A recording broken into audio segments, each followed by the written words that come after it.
दमिश्क के मसरूफ बाजार में एक तलहा नामी ताजिर रहता था। वो अपनी दियानतदारी और इंसाफ पसंदी के लिए दूर दूर तक मशहूर था।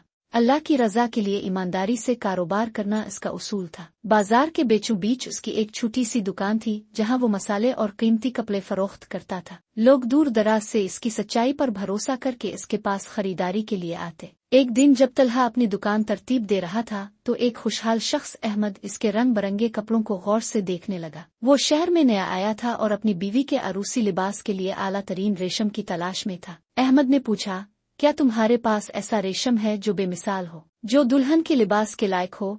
तलहा ने दियानतदारी से जवाब दिया, मेरे पास अच्छा रेशम जरूर है, मगर जो मैं पेश कर रहा हूँ वो शायद तुम्हारी तवक्कुआत पर पूरा ना उतरे। ये इस मेयार का नहीं जो तुम्हारी दुल्हन के लिबास के लिए मुनासिब हो। अहमद हैरानी से बोला, मगर तुम खुद ही उसकी कमजोरी क्यों जाहिर कर रहे हो? मैं तो बगैर सवाल किए ज्यादा कीमत अदा कर देता।